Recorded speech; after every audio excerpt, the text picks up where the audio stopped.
Bueno, buenas noches, buenas tardes o buen día, depende de dónde estén.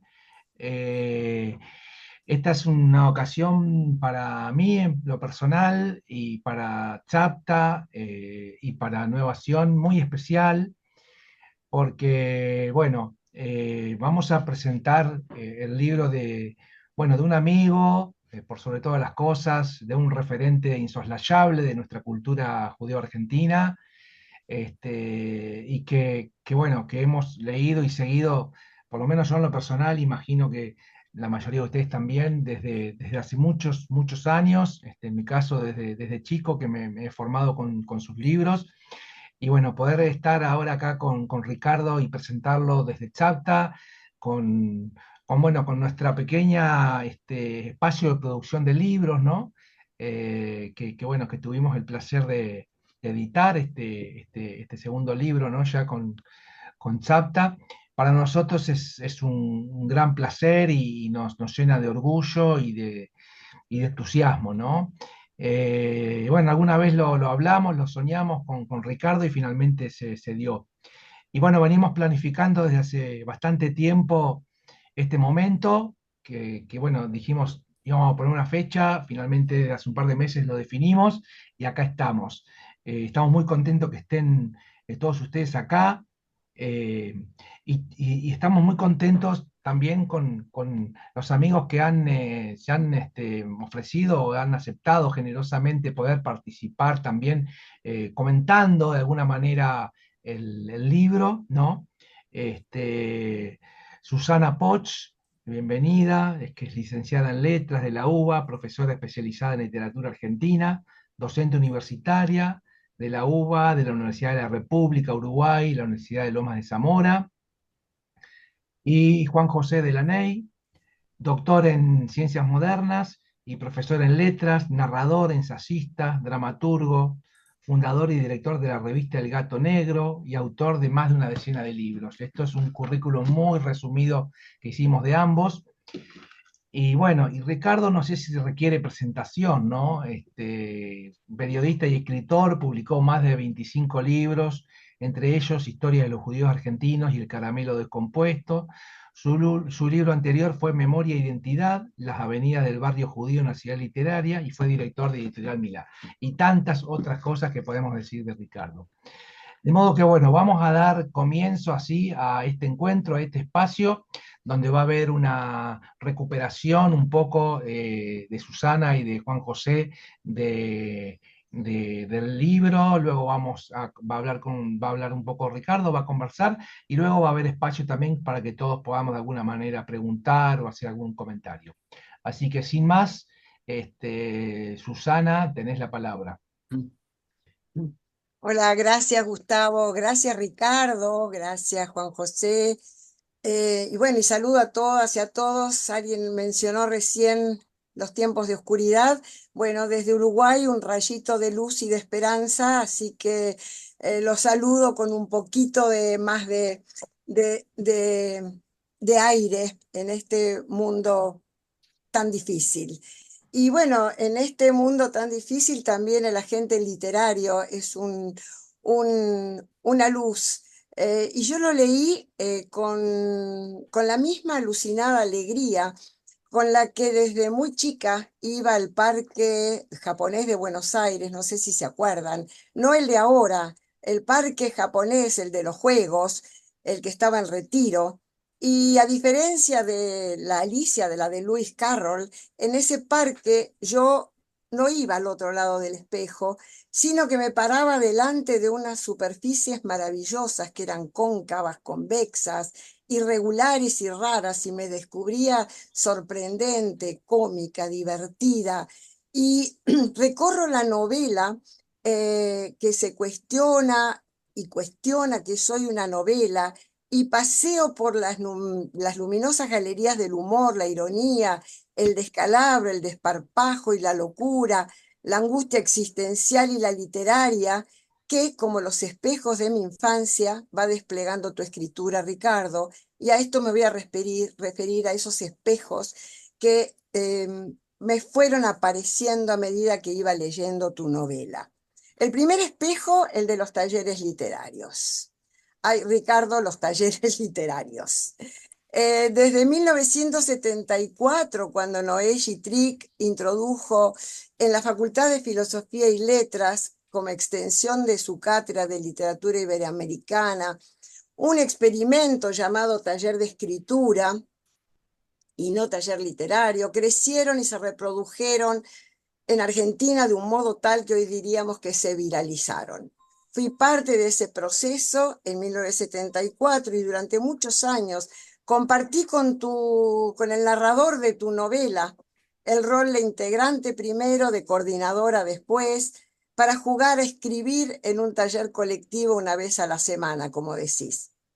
Entonces me miro en el espejo que me pones adelante, Ricardo, y veo que tenés el don del escalpelo, porque sos un cirujano narrativo, porque con implacable lucidez el espejo me llega hasta la médula, y me es posible ver lo que a simple vista no pude o no quise. Tu espejo bisturí sarcasmo que revela los deseos ocultos, la ilusión de los talleristas que intentan colar los trabajos más respetables con alguna posibilidad de publicación, y las verdades inconfesables del coordinador, la ciclópea tarea de corregir los mamotretos y su falta de paciencia con los alumnos que no aprenden, a pesar de las clases formales, correcciones de textos y dudas gramaticales, pero que vienen a constituir una entrada de dinero prácticamente segura, modesta, pero suficiente. Tu ironía mata.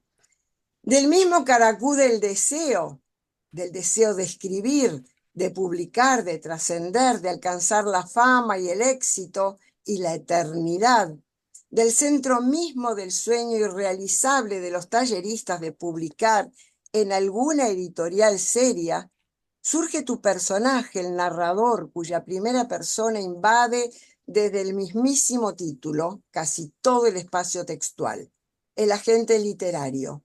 Somos lectores, testigos de un implacable proceso de metamorfosis del empleado de una editorial formal que no terminó la carrera de letras con un breve paso por arquitectura y sociología, especializado en industria editorial, que se convierte en coordinador de talleres culturales y literarios, se transforma en editor de un modesto sello casi desconocido, pero eficiente para dejar contento al candidato escritor, y que termina apropiándose de los textos de sus talleristas, sostenido por el giro copernicano que representa el plagio en la ética nueva de nuestra nueva sociedad literaria y de la otra.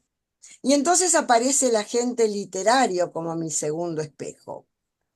Y Pepe, o maestro Pepe, como le gusta que lo llamen, que se siente rey en su taller, pero que el cuerpo le pasa factura, que es el mediador entre la obra del escritor y las editoriales, cobra un módico 20% de los derechos de autor. Raymond Chandler escribió en 1952 un artículo, El 10% de tu vida. Chandler transforma una expresión puramente administrativa en una metáfora poderosa, en un espejo amargo, mordaz y cruel, sobre las relaciones de poder entre él como creador y el agente literario encargado de colocar su producción en la jungla troglodita que era el Hollywood de los años 50, como señala Iber Conteris, un entrañable escritor uruguayo. Iber Conteris, a su vez, publica en 1994 un homenaje a Raymond Chandler y Philip Marlowe, titulado también El 10% de tu vida. En la novela de Conteris, Philip Marlowe, detective, debe descubrir quién asesinó al agente literario. El agente literario es la víctima, y si leemos a Chandler, nos sorprende. Pero en este diálogo de espejos, de miradas y de textos, Ricardo realiza con mucha soltura varios movimientos. Por un lado, aumenta la apuesta y sube a un no abusivo 20% los honorarios, que según lo que informa Google, van hoy del 20 al 60, según el contrato, y en algunos casos puede incluir otros beneficios. Por otro lado, el agente literario, el maestro Pepe, no es la víctima, como en la novela de Conteris, sino el victimario, como en el artículo de Chandler. Es un depredador que llega tarde, pero de manera exitosa, a un universo posmoderno que utiliza la teoría literaria para justificar un robo, el plagio, una suerte de menemismo seguramente inconsciente que se ha vuelto tristemente natural, como sostiene el Sadrukarov. Y finalmente, Ricardo baja los decibeles de la crítica amarga, mordaz y cruel y transforma el grito duro de Chandler en una penetrante voz irónica cargada de humor paródico, aunque no de cortante sarcasmo. Como dije antes, Ricardo, sos un cirujano literario. El cuarto espejo es el espejo de la memoria. Ningún espejo distorsiona más que la memoria. En la clave de la memoria leo el epígrafe de la novela, una cita del cuento La otra muerte de Borges, que está en el libro El Aleph. Quien se erige en vocero de los curiosos vaivenes de la memoria, según diría Borges, es Jaime, la joven promesa de la literatura argentina que ya ha pasado los 70 años. Jaime, vida en hebreo, un sustantivo plural que se encarna en un ser individual. De allí que Jaime sea el portavoz de todas las inquietudes, matices y contradicciones judías. Pero además es el Virgilio o la Beatriz, guía que guía a las nuevas generaciones por el parque de los espejos deformantes del perdido paraíso literario argentino del siglo XX. Hago mías las palabras del maestro Pepe que escribe Ricardo. Veo los rostros de esos grandes escritores mencionados por Jaime, como Ricardo. También yo los leí, los estudié, los amé, los plagié en mis años juveniles.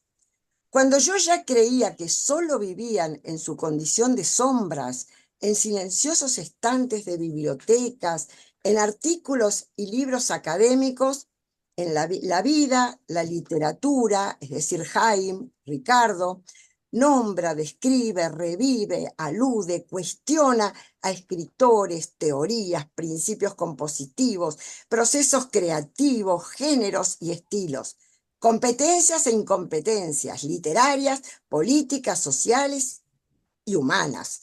Se pregunta acerca de la responsabilidad de los intelectuales y si es posible separar la obra del ser que la produce y de sus circunstancias. Encarna en ellos la historia de la literatura argentina del siglo XX. Disfruté, Ricardo, cada apellido, cada nombre, cada apodo, cada guiño cómplice, porque podía asignarle un cuerpo, una cara, una materialidad que si bien tenía la cualidad tenue de un sueño, del eco de un texto o de una foto, conectaba cada reflejo con una imagen de mi propio pasado. Pedro Argambide, de Nevi su Rosaura a las 10, Abelardo Castillo e Ike Blaisten, Santos Lugares y la librería Hernández, y la respiración de Piglia, que como el espíritu del Génesis flota sobre la faz de esta novela. Me río sola cuando creo reconocer, y estoy segura de que lo reconocí, y ustedes también, a ese Juanjo, el famoso maestro que inspira al maestro Pepe en su modo de coordinar los grupos de cultura y los talleres literarios, en su gestualidad y en su modo de leer a Lacan. Me río sola también cuando recuerdo que en la facultad era de rigor citar a Levi Strauss, Roland Barthes, Maurice Blanchot y a muchos otros de los que vos citás, Ricardo, para que una monografía fuese leída con interés o aprobada. Nuevamente me río o se me pianta un lagrimón como a Jaime, porque este viaje que anula el olvido demuestra que detrás de las palabras vive la memoria que hace renacer la misma alegría que sentí cuando recorrí por primera vez ese perdido paraíso literario que es Adán Buenos Aires de Marechal, alegría renacida en la lectura del agente literario. La magia del espejo hace que se despierten imágenes de un pasado que no figuran en el libro, pero que yo estoy segura de no haberlo soñado. Aldo Pellegrini, Ismael y David Viñas, Noé Triqui, Tununa Mercado, Josefina Ludmer, Aníbal Ford, Juan Sasturain, profesores en la Facultad de Filosofía y Letras de Adriana Puigros, Alejandra Pizarnik, Sim Hasné, el Centro Editor de América Latina, Eudeva, las revistas Contorno y Crisis, y para no dejar en la sombra, escritores, profesores, teóricas, compañeros, amigos, corajudos, que produjeron en tiempos de luz y en oscuros tiempos de dictaduras militares, censura, muertes y exilios. Un mundo que, Ricardo, te cuidas muy bien de no vestir con la túnica de la nostalgia idealizada. Recuperás ese mundo, pero lo haces chocar con la irónica crítica contra el paredón del nuevo mundo que representa Gladys Capitana. Y no puedo no asociar esta capitana con una famosa mujer de la historia argentina, conocida también con este epíteto. Y ahí va un guiño. Esa Gladys editora, manipuladora, que logra metamorfosear al agente literario en su alter ego. La fiera capitana inescrupulosa que crea y conoce los códigos de la bestia que engendró este tecnológico y devastador siglo XXI. Entonces vienen los 7 textos que reflejan lo que se oculta. ¿Un espejo puede reflejar lo que no se ve? Sí, no es un oxímoron, no es una imagen de un vampiro. Me explicaron, algunos que saben y que consulté, que es posible, hay una explicación física, que no la voy a dar ahora, pero que la pueden verificar, que un espejo puede reflejar imágenes ocultas que no se ven. Y el mismo efecto se produce cuando leemos los 7 cuentos insertados cuyos autores fueron borrados. Parece que no están allí, pero están allí. No como collage, no como pastiche, no como contracaro reverso de un escritor fantasma, sino como voces ocultas detrás del papel. Están allí. Aunque sus identidades se hayan escamoteado, nunca desaparecen. En el mismo acto de invisibilizar al autor del texto, Ricardo, escritor, recupera los puntos de vista de los verdaderos creadores y permite que la luz reflejada describa lo oculto, la conjura contra el plagio. El humor vence al plagio porque no hay ladrón que pueda apropiarse de la huella digital escrituraria, la peculiaridad de la voz, del tono, del registro. Se puede anular el nombre, pero no la voz. Cada uno de los 6 cuentos y los 5 minicuentos merecen comentarios que dejo en manos de los otros lectores, porque quiero dedicar unas palabras al último espejo, el del diseño gráfico. Y ahora te voy a pedir, Gustavo, que pongas la imagen que, que, que, que quiero compartir con ustedes. En los espejos deformantes, la identidad visual se transforma. También en esta novela las imágenes juegan con la identidad. La tapa que diseñó Rubén Longas dialoga con la de Nostalgias Imprecisas, también diseñada por Rubén, y que Virginia Feynman describe certeramente cuando dice: los pies del niño sentado en una tarima no llegan al piso, los zapatitos blancos pueden adivinarse, todavía dieron muy pocos pasos sobre este mundo. Si miramos las 2 tapas, casi en paralelo, en la tapa del agente literario reconocemos el mismo gesto, la figura orientada en el mismo sentido que la de Nostalgias Imprecisas, el mismo anhelo de comunicación, la voz en el teléfono o la palabra escrita en un libro. El niño se recorta sobre un fondo laberíntico que anticipa quizás su vida futura. El adulto en una jaula con la puerta abierta, rodeada de pájaros que vuelan, que podrían representar tal vez el presente, tal vez el futuro, tal vez muchas cosas más. Pasaron los años y se notan los anteojos, el pelo cano y los pies que ya encontraron un apoyo. Los zapatitos ya no son blancos y me detengo aquí porque solo quería señalar algo del entramado, del reflejo, de cómo se ligan una imagen con otra imagen y se reproducen. No sé si Longas trabajó ya, la imagen está, para mí está Gustavo. No sé si Longas trabajó solo o en colaboración con Pepe, que cursó 2 años de arquitectura, o si en la creación del diseño deformante de la novela participa también ese que sí se cita en la novela, un poco conocido escritor con un apellido difícil, Feirstein o Feierstein o algo así, al que no conocemos ni de nombre, aunque parece que ya publicó otros textos. Lo cierto es que los recuadros, los cuadros, los cambios de fuente nos van guiando y van transformando nuestra lectura de eso que el autor llama novela, pero que se metamorfosea en otros textos, en textos didácticos, periodísticos, recuadros que insertan reflexiones, ejercicios, artículos de opinión, más en consonancia con la diagramación de una revista, una página web o un PowerPoint que lo que entendemos como una novela canónica. Entonces, de manera sutil, el efecto humorístico del diseño gráfico del agente literario se iba fusionando con las imágenes que alegraban mi paseo como lectora. Y no voy a develar, voy a terminar, y no voy a develar el final de El agente literario, porque eso iría contra la ética de una vieja lectora de novelas policiales.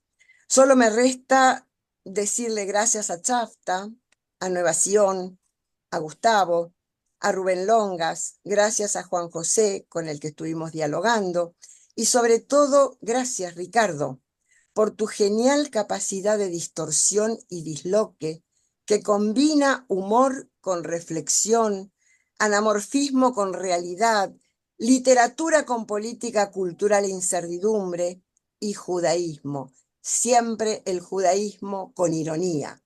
Gracias por haberme regalado estos momentos de placer y de juego. Gracias porque ahora sí me llevaste del otro lado de los espejos y me permitiste mirar un poco más allá de tu novela, un poco más allá de mi memoria. Muchas gracias. Gracias, Susana, muy emocionantes tus palabras. Eh, bueno, acá se percibe también la respuesta, también en la cara de Ricardo. Eh, y bueno, vamos a darle la palabra a Juan José para que pueda hacer sus comentarios.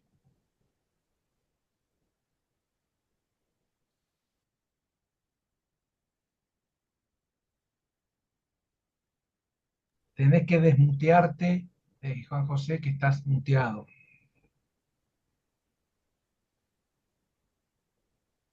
Gracias, ¿eh?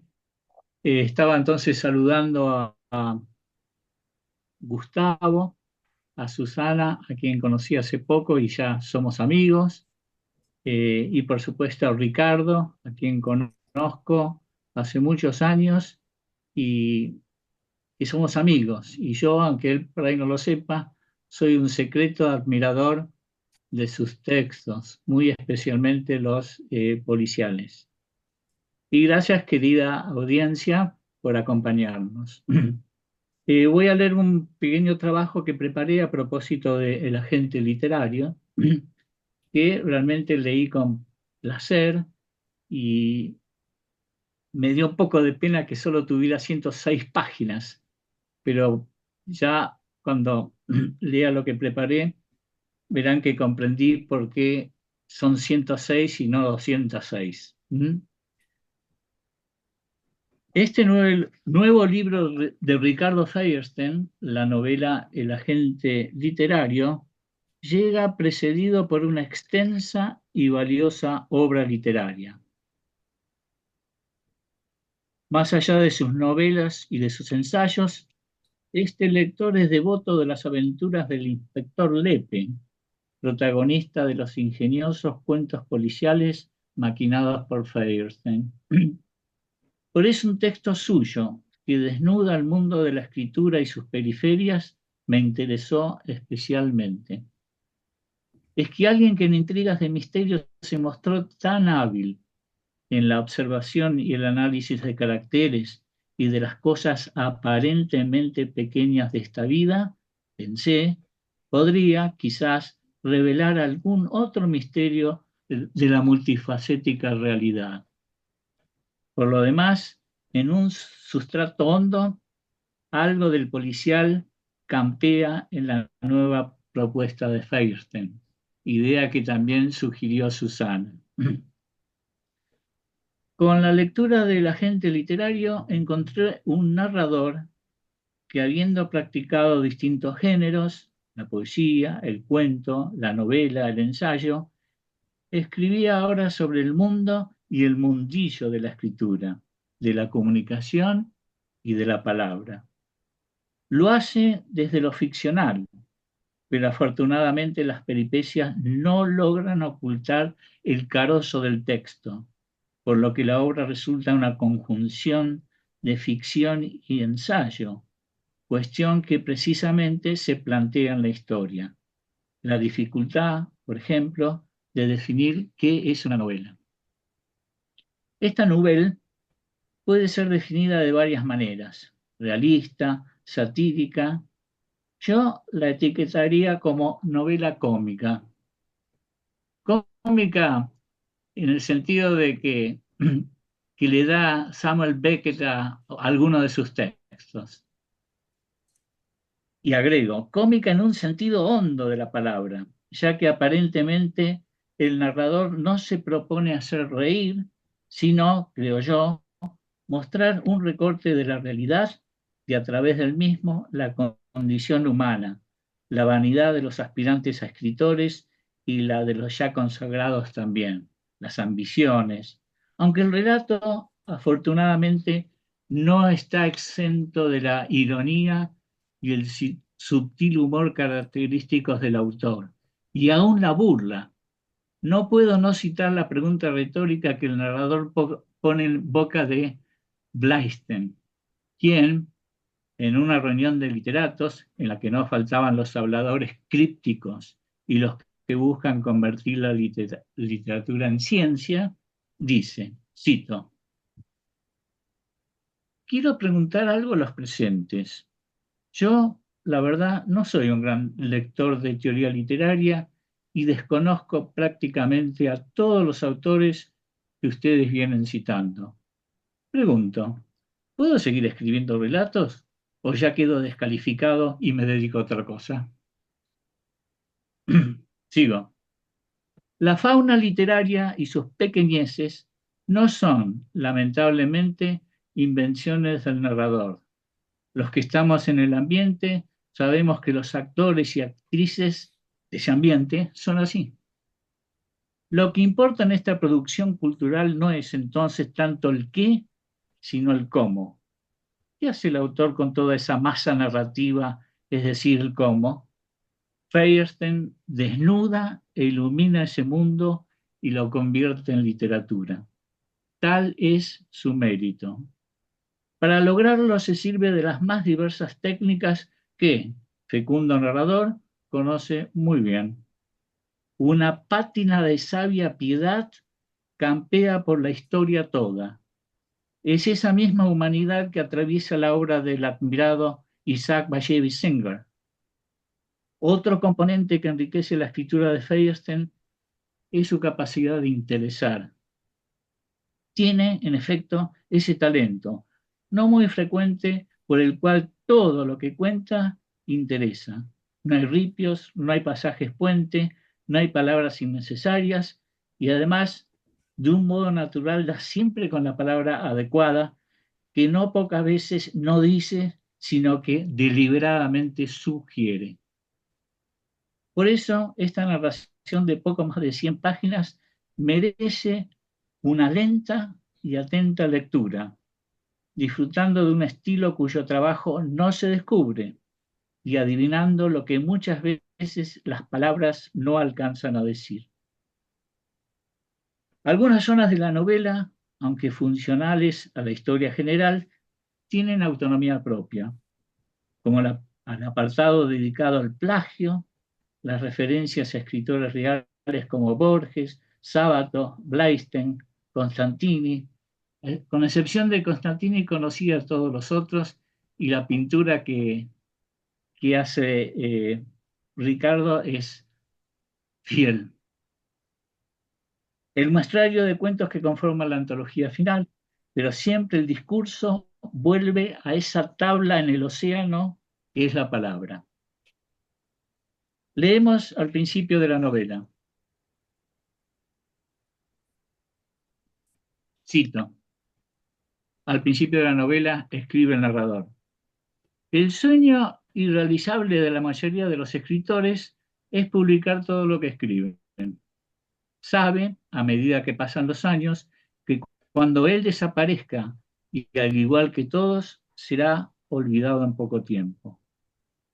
Y quieren dejar constancia de los esfuerzos por permanecer, si no en la historia, en algún rinconcito de las investigaciones culturales del futuro. En algún momento lo alcanza una brisa de sentido común y entiende que eso es una opereta imposible. Termino acá esta cita. Sigo. Afortunadamente, la aparente imposibilidad es no pocas veces desmentida por la voz poética. En la última página del agente literario, dice el narrador, descarté para siempre mi tarea en el taller literario y los cursos. Comencé a desconfiar de los escritores. Entre estas dos orillas, las páginas primera y última del agente literario, una realización plena de intelección e imaginación, reafirma que la palabra es, después de todo, una real posibilidad. Muchas gracias.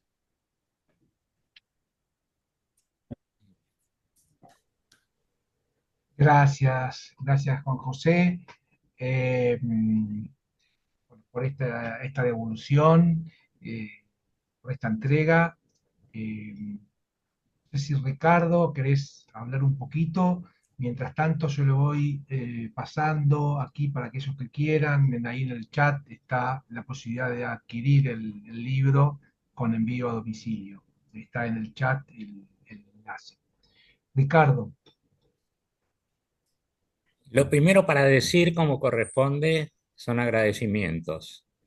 Ya lo hice contigo y lo mismo con mis dos queridos amigos que han conseguido algo que se repite y que siempre me llama la atención y me sorprende, que ellos saben sobre la novela más que yo.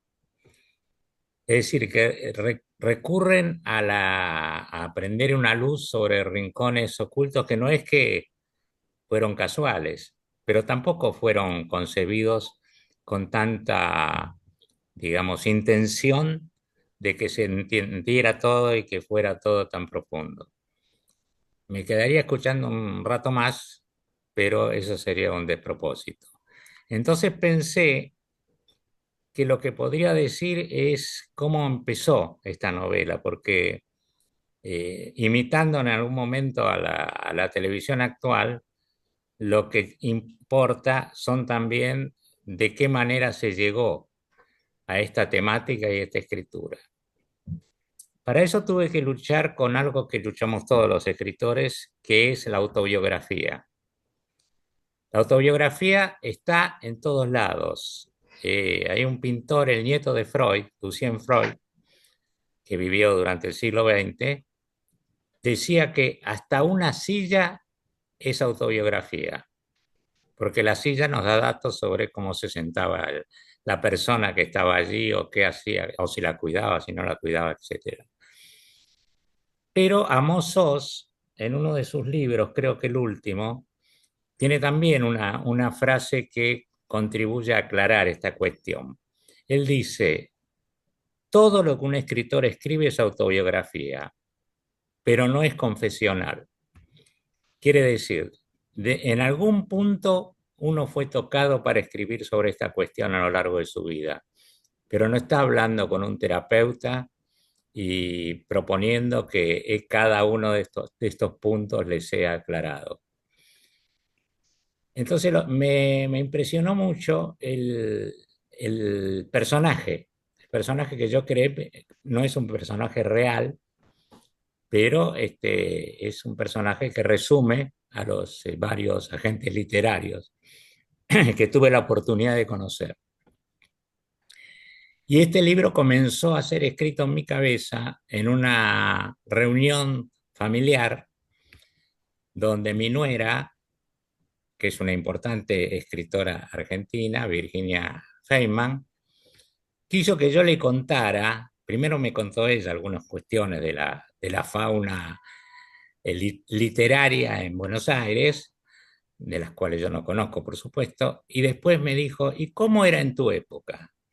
Y cuando le empecé a contar, se manifestó asombradísima, porque el cambio, yo diría casi brutal por su magnitud, de país y de cuestiones sobre la literatura y de pensamientos y sobre todo relación humana, no tiene nada que ver con la que yo recuerdo en los años 60, 70 en el campo literario, que era mucho más, pues, era un paraíso perdido por la amistad entre los escritores, por la falta de competencia permanente.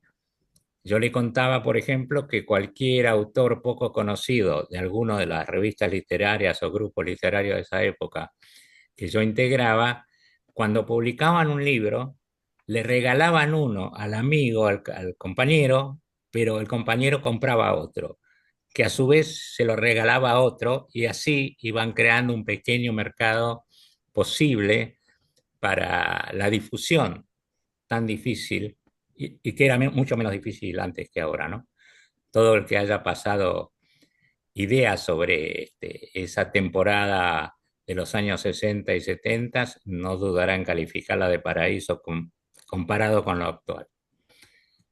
Entonces, este personaje, y con esto redondeo, también me interesaba muchísimo porque tiene que ver con una cuestión que en general no se manifiesta, pero que es esta, que está en la tapa.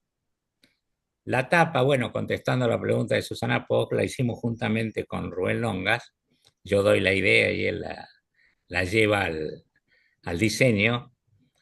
Y tiene que ver con que se trata de un personaje que ayuda a muchísima gente a aprender a escribir en sus talleres, pero además, como está ligado a una editorial, puede aconsejar a esas personas, pero además presentarlas en la editorial, cosa que sucede pocas veces. Y por eso es que este personaje es muy culto, sabe mucho, ha estudiado un montón de cosas, ninguna hasta el final, pero estudió sociología y un poco de letras y un poco de arquitectura y un poco de industria editorial y un poco de la cuestión, digamos, material, qué prefiere la gente y cuánto está dispuesta a pagar por un libro. Es decir, que sabe más que todas las personas que se comunican con él, pero su drama, que es lo que le cuesta reconocer, imagino, en la novela, es que los libros los escriben los otros y figuran en las vidrieras de las librerías con otros nombres y él nunca llega a ser conocido, pese a que fue el factotum de cada una de estas proyecciones y logros. Entonces, ¿cómo funciona la cabeza de un agente literario que es el responsable y que sabe de todo cuando tiene que tratar con primerizos? ¿Sí? Y por eso el tema de la frase que citaron, que citó Juan José, de que la frase en realidad dice que el escritor sueña con que en un rincón del living hay una estatua suya, que cuando él no esté, la estatua va a quedar en el medio del living con unos libros en la mano también de material escultórico, ¿no? Que va a quedar para siempre. Y el agente literario sabe que no es así y que esto es una cosa pasajera. Bueno, básicamente esas fueron las cosas que dieron origen a esta pequeña novela y que no se sabe que es una novela o un cuento largo, a propósito, como indicar, ¿no? Eso es todo y por supuesto estoy dispuesto a escuchar a la gente. Bueno, gracias Ricardo. Y bueno, y ahora vamos a dar lugar a que haya preguntas, comentarios. Vamos a habilitar a quien quiera hablar directamente por vos lo puede hacer. Eh, y quien quiera, si no escribirlo, también tiene la opción de hacerlo de las dos maneras. Pablo Frenkel abrió las preguntas. Eh, y dice, pregunta para Ricardo, en tu experiencia, ¿un agente literario puede ser un puente entre un escritor y una editorial? Absolutamente sí, absolutamente sí. Lo que sucede es que ahí ya no hay tanto un tema de conocimiento solamente, sino un tema de relaciones, de puente, como dice Pablo. Es así. Cuando una persona va sola a una editorial, bueno, hay de todo, ¿no? En este tema, en este rubro, pero habitualmente lo atiende un señor que no es el especialista y le dice que deje el libro, que lo va a leer y tardan 6 meses, pueden tardar un año, pueden tardar 2 años, no hay respuestas rápidas. Y lo que hace el agente literario es básicamente facilitar ese trámite porque además felicita a quien le hace caso, digamos. O sea, él da sugerencias también para incluir en el libro para que tenga un buen resultado económico cuando se venda, es que para la editorial es lo fundamental, ¿no? Ujú. Sí, evidentemente es un puente que creo que no puede ser eliminado porque si no sería muy difícil todo, ¿no? Bueno, ¿hay alguien más que quiera hablar, hacer alguna pregunta, algún comentario a partir de las expresiones, de lo que dijo Ricardo, ya sea por voz o a través del texto, escribiendo en el chat?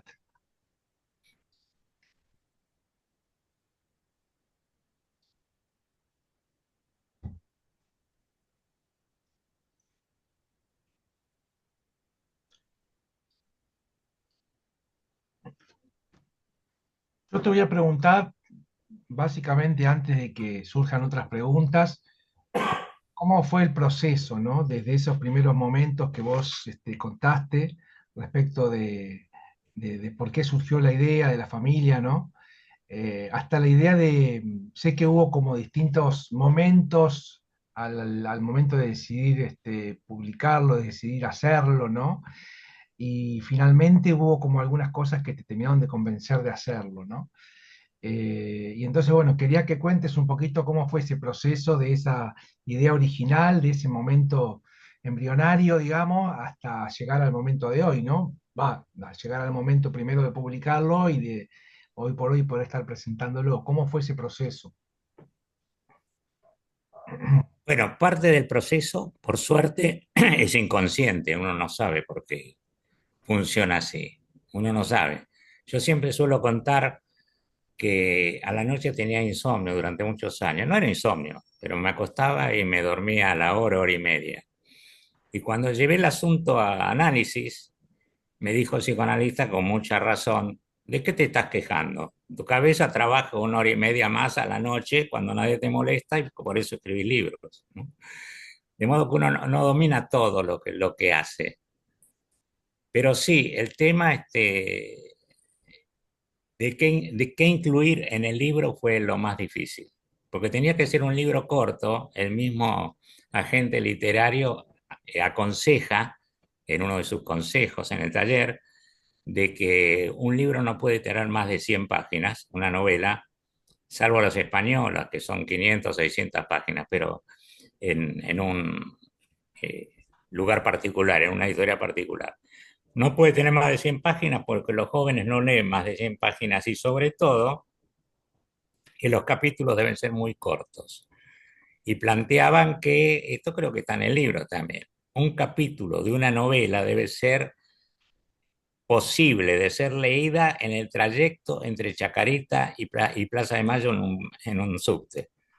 O sea, que verdaderamente es difícil determinar qué es una novela a partir de estos nuevos elementos que trajo el posmodernismo y lo que siguió que es lo que vivimos ahora, ¿no? Por ejemplo, mi amigo Mario Golubov me decía que el libro en realidad es un libro sobre los talleres literarios, como vos también dijiste, y debería ser leído en los talleres literarios. Y previendo esa circunstancia, lo que hice fue también trabajar sobre material que yo ya tenía por otro lado. Entonces, como página o dos páginas o tres del taller literario, hay un artículo sobre el proceso de la creación desde el punto de vista reflexológico, que es algo que yo estudié hace muchísimos años en la facultad y de pronto dije, claro, pero ese tema es muy interesante porque ¿cómo llega uno a crear algo que no sea una copia, ¿no? Por supuesto. ¿Cómo funciona la cabeza? Entonces dejé eso. Después dije, claro, tiene que haber una forma de aconsejar cómo debe estar proporcionada una novela aristotélica. Entonces ya puse otra página con ese tema.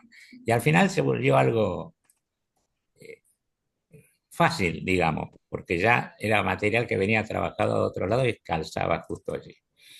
Y el tema del plagio también es bastante conocido ya, y lo que cuenta el libro, que en realidad es lo que pasó en la Argentina, es no el tema de que hay plagio, sino la apropiación del plagio como valor, que demuestra también el cambio de paradigma, ¿no? De la época. Como valor, hubo una discusión incluso entre las profesoras, profesores de letras de la facultad, si el plagio estaba permitido o no.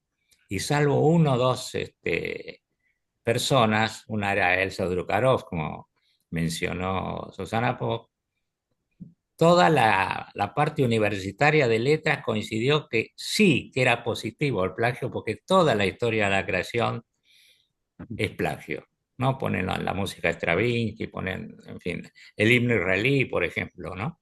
Todo sale de alguna de las obras de Shakespeare, que en definitiva son plagios de historias que venían de atrás, y que sin el plagio no habría literatura. Bueno, es una discusión que pone nervioso a alguna gente, incluyéndome, pero también era un tema trabajado hace rato.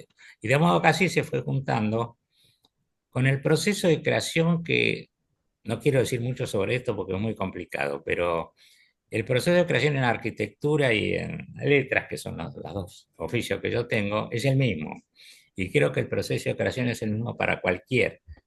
Y es que cuando empieza a tomar una forma que parece ridícula, que parece falsa, que no sirve, y de pronto hay un fragmento que encaja con otro, y de pronto con un tercero que pueda adosarse, y de pronto hace clic, clic, clic, clic, clic, como se caen la ficha de dominó cuando están en fila, y entonces así está creado. ¿Cómo funciona eso? Bueno, eso es lo que se trata de explicar en el artículo sobre el cual mencioné.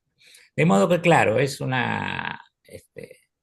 algo que también tengo que decir es que este libro fue escrito en los primeros 3 o 4 meses de este año, y el origen de la escritura, que en mi caso es casi terapéutico, fue el alejarse tanto de la guerra de Israel como de que Milei llegara a la presidencia argentina. De modo que los dos lugares donde yo tenía, digamos, raíces y afianzamientos, estaban pasando por momentos muy delicados. Y leer todo el tiempo sobre cosas no agradables tampoco sirve, ¿no? Entonces la novela me ayudó a transitar por ese periodo. Eh, Pregunta Pablo, nuevamente Frenkel, ¿alguna vez te propusiste ser un agente literario o al menos presentador de un autor a una editorial? No, agente literario no, sí de forma esporádica alguna vez, ni siquiera un taller. Había 3 o 4 amigos o conocidos que nos juntamos una vez por semana, digamos, sobre, como un taller literario, sobre temas literarios, pero no era tanto sobre lo que ellos escribían, que así funciona, sino sobre cómo funciona un taller literario en general. No tengo esa vocación de enseñanza, además no sé si puedo enseñar algo. Eh, Acá Nelson Adrián Toro Quintero dice, felicitar a don Ricardo por todos los libros de su autoría, desde el relato de los gauchos argentinos, historia de los judíos argentinos, la vida cotidiana de los judíos argentinos, entre otros. Es complejo encontrar los libros de vuestra autoría en otros países de América hispana, salvo Argentina. Es más sencillo adquirirlos en España o por Amazon. Conclusión, vuestra escritura es excelente, es todo un deleite. Nelson. Bueno, muchas gracias. Este, y yo digo, quería reproducir una charla que tuvimos cuando empezó esta idea de publicar, ¿no? Y cuando vos hablabas conmigo, y yo te preguntaba, bueno, ¿cuál es el punto judío de la novela, ¿no? No sé si te acordás, Ricardo, cuando Sí, hablamos, sí. en función de publicarlos de Chapta, y vos me contestaste algo que me gustaría que lo cuentes acá, ¿no? Cuando decías, bueno, si hay algo que no sea esencialmente judío en mi escritura o en mi producción como judío, lo diga explícitamente o no, ¿no? O no quiero decirlo, desvirtuarlo, pero de alguna manera quiero que cuentes eso, ¿no? Sí, es un tema también un poco complejo porque es largo y en estas conversaciones hermosas para mí tienen que ser cortas, pero hay una aparición, digamos, de ese tema judío en el libro al principio cuando Jaime, el personaje principal de los 60-70, este, le viene bien, digamos, hablar de esa época porque recurre a algo que él es y quiere resolver. Pero el agente literario, que no es judío, dice, no, este es un judío muy interesante porque admite que la literatura judía empezó cuando un desfachatado, sin vergüenza, agarró y escribió cómo había nacido el mundo y de ahí salió la Torá. Y entonces dice también el mismo personaje, pero los mismos judíos se ríen de eso, diciéndolo, es el elefante y la cuestión judía, ¿no? Es como funciona, de ligar todo con el judaísmo. Cuando se liga casi todo, como es mi caso, porque además hay mucho, felizmente, argentinidad en mi formación y en mi publicación, este, cuando se liga está muy bien, porque es una articulación favorable a lo que se escribe y a lo que se es, y de ninguna forma conflictiva, de ninguna forma. Pero también es cierto que los que rechazan un escrito porque no está ligado a la cuestión judía me parece que hace mal, porque son temas que tienen que valer por sí mismos y no por tratar de determinada cuestión, ¿no?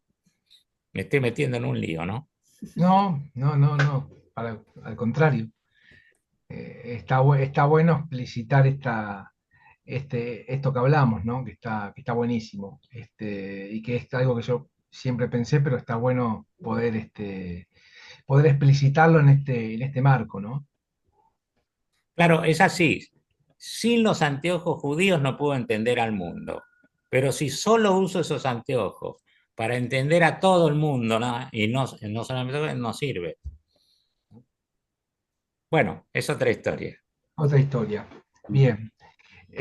Bueno, vamos a ir cerrando entonces este hermoso momento. eh, y bueno, agradeciendo, no sé si Susana o Juan José quieren decir algo más antes de cerrar respecto de este momento, de lo que dijo Ricardo, de alguna participación. Sí, quiero agradecerle, bueno, ya agradecí, pero quiero agradecerle a Juan José también, porque me encantó lo que dijiste. Y bueno, la cocina que nos contaste, Ricardo, fue muy, muy rica, muy preciosa, muy valiosa meterse adentro del proceso y conocer realmente cómo se originó esta novela que, bueno, indudablemente muy placentera, muy no sé, realmente la disfruté mucho. Creo habértelo transmitido. No, nada más que eso.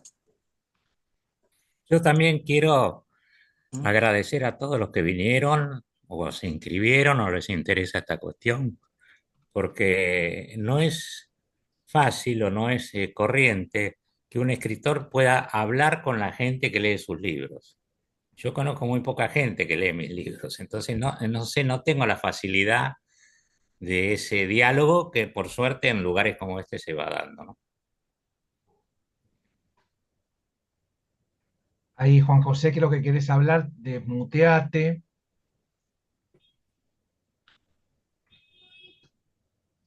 Ahí está. Estoy. Bueno, yo lo que quiero decir es lo siguiente. Este es el segundo libro que presento de Ricardo. El anterior fue en la hebraica y tanto en aquella presentación como en esta, por parte de todos ustedes yo me la paso aprendiendo. Por ejemplo, bueno, sobre todo las tres personas que han hablado, Susana, Ricardo mismo y Gustavo, eh, para mí es una fiesta porque soy un admirador de la cultura judía y me considero amigo de la comunidad judía. De manera que este encuentro para mí fue un festín intelectual. Quiero decirles a ustedes, y por supuesto a la audiencia que ocasionalmente intervino, quiero decirles mi gratitud. Nada más que eso. Bueno, gracias Juan José por, bueno, por esta expresión tan sentida y que nos hace, que de alguna manera se refleja también en los rostros que estoy viendo. Y bueno, y también en varios de los comentarios que hay acá al costado. Cristina Ponce, muchas gracias, el placer del encuentro, abrazo cálido para cada uno y cada una. Nuevamente Nelson, muchas gracias a todos y todos, tanto organizadores como expositores, felices bendiciones, bendecidas noches. Shalom, mil gracias querido Ricardo, dice Patricia Glubrum, éxitos, felicitaciones, los quiero mucho, gracias. Muchas gracias, dice Diana Neymar. Y bueno, y con esto vamos cerrando, agradeciendo a todos por haber dado este momento, haber permitido compartir este momento. Y bueno, y también poder acompañar una vez más a Ricardo en esta producción y alentarlo ya de a poquito a que haya un próximo libro, ¿no, Ricardo? ¿Quién dice? ¿Por Eh, qué no es un buen proyecto? Y además con el afecto que tengo hacia Safta, en una de esas puede ser. bueno, te vamos a acompañar. Gracias, Ricardo, gracias, Susana, gracias, Juan José, y gracias a todos. Y nos despedimos todos aplaudiendo este momento.